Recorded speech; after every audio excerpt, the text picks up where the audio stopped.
Hello friends, तो आज के इस वीडियो में हम पढ़ने वाले हैं क्लास 7th के एनसीईआरटी का 14 चैप्टर विद्युत धारा और इसके प्रभाव। ये चैप्टर थोड़ा सा बड़ा है, इंपॉर्टेंट पॉइंट कई सारे हैं, तो थोड़ा जल्दी से कवर करेंगे। मैंने सारे इंपॉर्टेंट पॉइंट्स हाईलाइट कर लिए हैं। चलिए वीडियो को स्टार्ट करते हैं। चैनल को सब्सक्राइब कर दीजिएगा और वीडियो को लाइक कर दीजिएगा।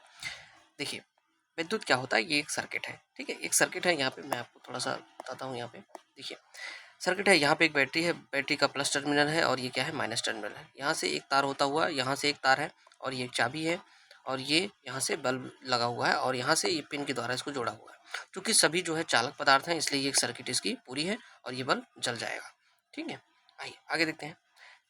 अब देखो, बैटरी का संयोजन किस प्रकार से करते हैं। जैसे मान लो 2-3 बैटरी हैं, तो उसको किस प्रकार से जोड़ते हैं।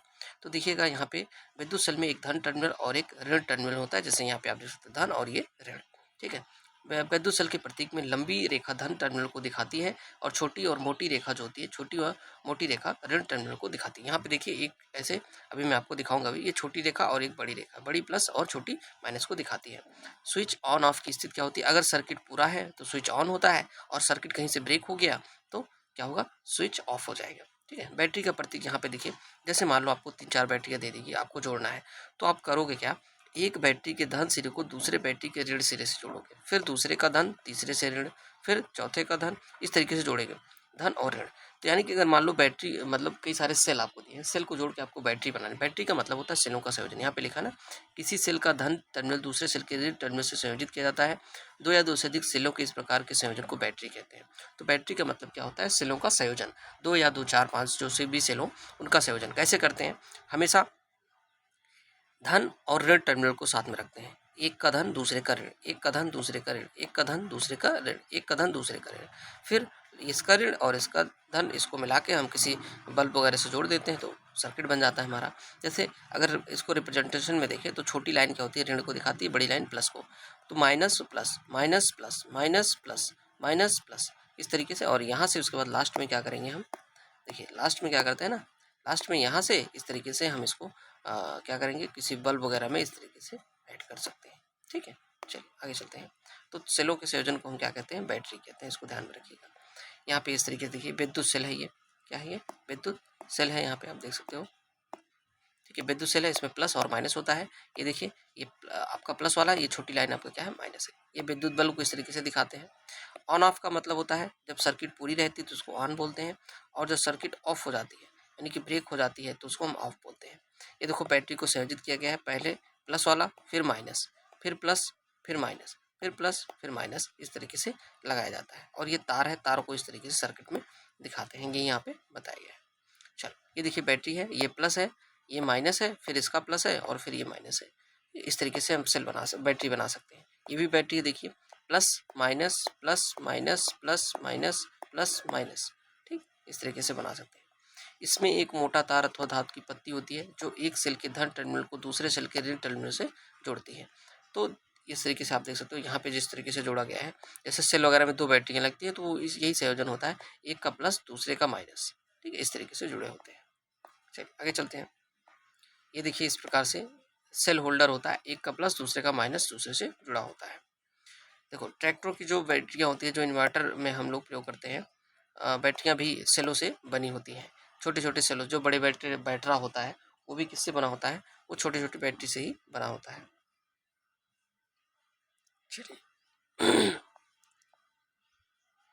आइए, देखो, बल्ब में एक पतला तार होता है जिससे तंतु अथवा फिलामेंट कहते हैं, तभी दीप्त होता है जब इससे विद्युत धारा प्रवाहित होती है। यदि बल्ब का तंतु टूट जाता है तो यह बल्ब फ्यूज हो जाती है। तो आपने देखा होगा, जो पहले बल्ब आते थे, जो ये होते 100 वाट वाले बल्ब होते थे, ठीक है, उनमें क्या होता था, फिलामेंट लगा होता था, एक पतली सी तंतु जैसी संरचनाएं होती है इस तरीके से, और टूट जाता था तो बल्ब फ्यूज हो जाती है। देखो, स्विच ऑन की स्थिति में तो बैटरी के धन टर्मिनल से बैटरी के ऋण टर्मिनल तक परिपथ पूरा हो जाता है। परिपथ तो तब बंद कहा जाता है जब सारे परिपथ में तुरंत विद्युत धारा प्रवाहित होने लगती है। मतलब परिपथ जो बंद होता है, उसका मतलब, ये परिपथ बंद का मतलब होता है कि पूरे सर्किट में विद्युत धारा प्रवाहित हो रही है। ठीक है, यहाँ पे बंद का मतलब है कि ऑफ से नहीं, मतलब बंद का मतलब है परिपथ चालू, मतलब बंद का मतलब है परिपथ बंद है, यानी कि बंद है मतलब विद्युत धारा प्रवाहित हो रही है। परिपथ खुला होने का मतलब होता है परिपथ कहीं से, यानी सर्किट कहीं से ब्रेक हो गई है। ठीक है, इसको ध्यान में रखना। आइए विद्युत धारा का तापीय प्रभाव क्या होता है? आपने देखा होगा घर में इस्त्री वगैरह प्रेस होते हैं ना, हीटर होता है, प्रेस होता है, तो ये क्या होता है?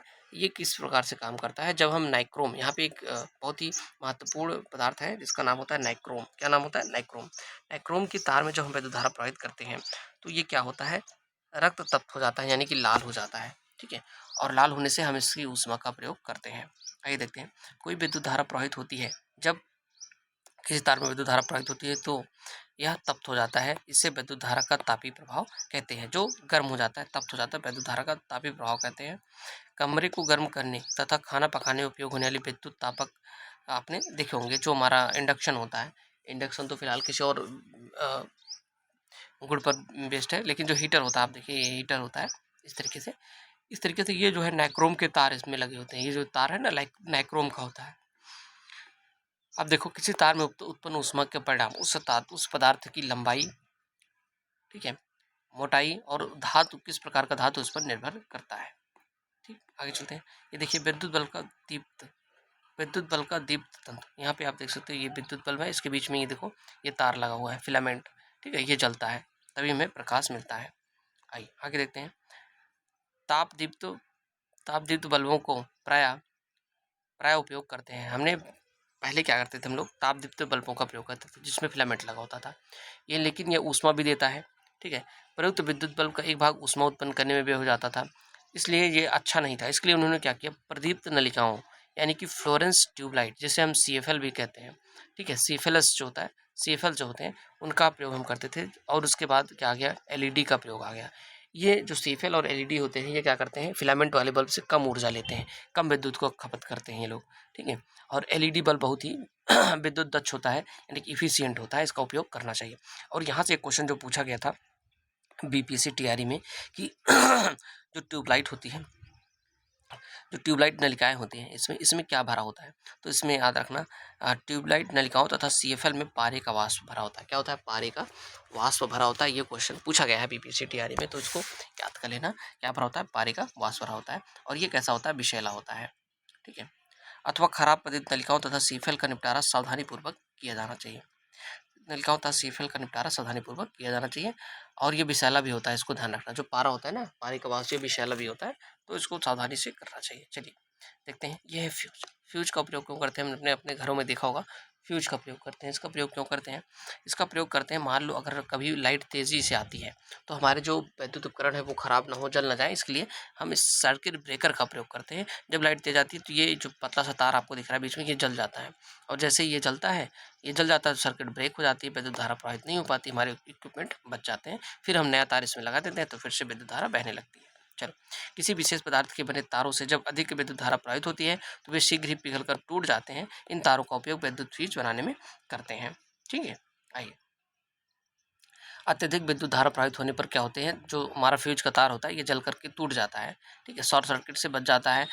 और आग नहीं लगती घर में, इस तरीके से। अब देखिए ये है विद्युत फ्यूज तथा विद्युत होल्डर। इस तरीके से भी फ्यूज आपने देखा होगा, इस तरीके से लगाए जाते हैं फ्यूज। इनमें पतला सा तार होता है, जब धारा तेज आती है तो ये जल जाते हैं, जिससे हमारा इक्विपमेंट बच जाता है। अब देखिए, आपने घर में MCBs देखे होंगे, ये MCBs होते हैं। ये भी क्या होते हैं, जब शॉर्ट सर्किट वगैरह होती है तो ये अपने आप डाउन हो जाते हैं, शट डाउन हो जाते हैं, जिससे सर्किट ब्रेक हो जाती है और विद्युत धारा प्रवाहित होना रुक जाती है और हानि नहीं होती। विद्युत धारा का चुंबकीय प्रभाव ये देखते हैं क्या होता है। तो एक वैज्ञानिक थे जिनका नाम था क्रिश्चियन ओस्टर्ड, ठीक है। इन्होंने प्रयोग किया, इन्होंने बताया कि जब कोई तार है, ठीक है, जैसे कोई तार है, इसमें विद्युत धारा प्रवाहित हो रही है, ठीक है, तार में विद्युत धारा प्रवाहित हो रही है। अगर इसके सामने एक चुंबकीय सुई लाए, चुंबकीय सुई आप जानते होंगे, जो कि चुंबक एक चुंबकीय सुई होती है जो दिशा बताती है पृथ्वी के चुंबकीय क्षेत्र में रहते हुए, ठीक है। तो ये जो चुंबकीय सुई होती है, अगर हम इसको इसके पास लेके आए, विद्युत धारा जिसमें बह रही है उस तार के पास, तो इसमें डिफ्लेक्शन होता है, यानी कि विक्षेपण होता है। इससे ये पता चलता है कि चुंबकीय सुई, ये पता चलता है कि विद्युत धारा जिस तार में प्रवाहित होती है उसके चारों ओर एक चुंबकीय क्षेत्र उत्पन्न हो जाता है। ये किसने बताया था, महान वैज्ञानिक ओस्टर्ड ने बताया था। याद कर लेना, ओस्टर्ड बहुत फेमस प्रयोग है इनका, ठीक है। चुंबकीय सुई एक लग चुंबक होती है। चुंबकीय सुई एक लग चुंबक होती है जो कि उत्तर दक्षिण दिशा की ओर संकेत करती है जब हम कोई चुंबक इसके निकट लाते हैं तो, ठीक है।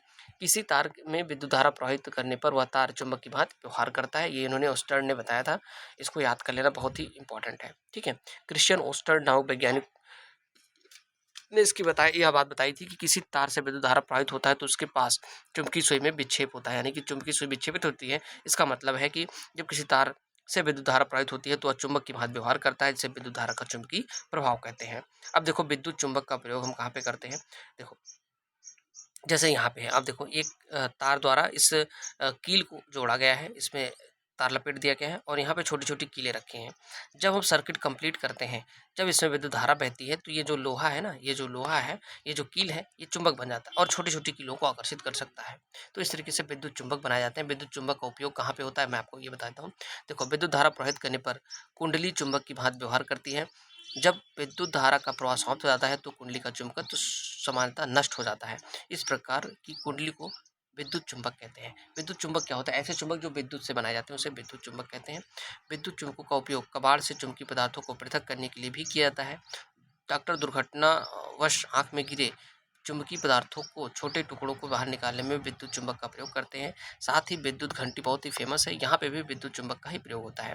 विद्युत घंटी का विद्युत परिपथ दर्शाया गया है, जिसमें लोहे के टुकड़े पर तांबे के तार की कुंडली लिपटी होती है। विद्युत चुंबक के निकट लोहे की एक पत्ती लगी होती है, जिसके एक सिरे से हथौड़ा जुड़ा होता है। लोहे की पत्ती के समीप एक संपर्क पेंच होता है। जब लोहे की पत्ती इस पेच के संपर्क में आती है तो विद्युत धारा पूरा हो जाता है और कुंडली से विद्युत धारा प्रवाहित होती है, जिससे विद्युत चुंबक बन जाता है। देखो यहाँ पे ये है, यहाँ पे इसका पूरा डायग्राम, ठीक है। यहाँ पे बैटरी लगी है और इस तरीके से ये इससे जुड़ा हुआ है और यहाँ से इसके इस टर्मिनल से ये जुड़ा हुआ है, ठीक है। जब सर्किट पूरी होती है तो क्या होता है, यहाँ पे जब सर्किट पूरी होती है तो क्या होता है, ये जो विद्युत चुंबक है यहाँ से ये क्या होता है, जैसे मान लो इसको हमने दबाया, जैसे ही दबाते हैं इसको, जैसे ही दबाते हैं यहाँ से क्या होता है, ये सर्किट पूरा हो जाता है। जैसे ही सर्किट पूरा होता है तो ये क्या होता है, ये विद्युत चुंबक बन जाता है, ठीक है। और विद्युत चुंबक जब बन जाता है तो ये इससे आकर्षित होता है और इसपे ये ऐसे आवाज़ करता है, स्ट्रोक करता है तो आवाज़ निकलती है, ठीक है। इस तरीके से याद रखना, विद्युत चुंबक जो होता है, सॉरी विद्युत घंटी जो होती है विद्युत चुंबक पर आधारित होती है, ठीक है। आइए अब हम इसके कुछ क्वेश्चंस को देख लेते हैं। जैसे सेल के प्रतीक में लंबी रेखा उसके धन टर्मिनल को दर्शाती है। दो या दो से अधिक विद्युत सेलों के संयोजन को क्या कहते हैं, बैटरी कहते हैं। जब किसी विद्युत हीटर के स्विच को ऑन करते हैं तो इसका फिलामेंट क्या होता है, लाल रक्त लाल रक्त तप्त हो जाता है। विद्युत धारा के तापीय प्रभाव द्वारा आधारित उस सुरक्षा युक्त को क्या कहते हैं, फ्यूज कहते हैं। फ्यूज क्या होता है, विद्युत धारा के तापीय प्रभाव पर आधारित होता है। जब ज़्यादा तेज विद्युत धारा आती है तो ऊष्मा के कारण पिघलकर फ्यूज तार टूट जाता है, जिससे सर्किट ब्रेक हो जाती है। दो सेलों के बैटरी बनाने के लिए एक सेल के ऋण टर्मिनल को दूसरे सेल के ऋण टर्मिनल से संयोजित करते हैं, ये गलत है। एक सेल का ऋण दूसरे के धन से अटैच होता है। जब किसी फ्यूज में से किसी निश्चित सीमा से अधिक विद्युत धारा प्रवाहित करते हैं तो फ्यूज पिघलकर टूट जाता है, ये बिल्कुल सत्य है, आपका सही है। विद्युत चुंबक चुंबकीय पदार्थ को आकर्षित नहीं करता है, ये गलत है। विद्युत चुंबक चुंबकीय पदार्थ को आकर्षित करता है। विद्युत घंटे में विद्युत चुंबक होता है, ये बिल्कुल सही है। जो विद्युत घंटी होती है उसमें विद्युत चुंबक होता है, बनता है, ठीक है। तो आई होप आपको वीडियो पसंद आई हो। वीडियो को लाइक कीजिएगा, चैनल को सब्सक्राइब कीजिएगा।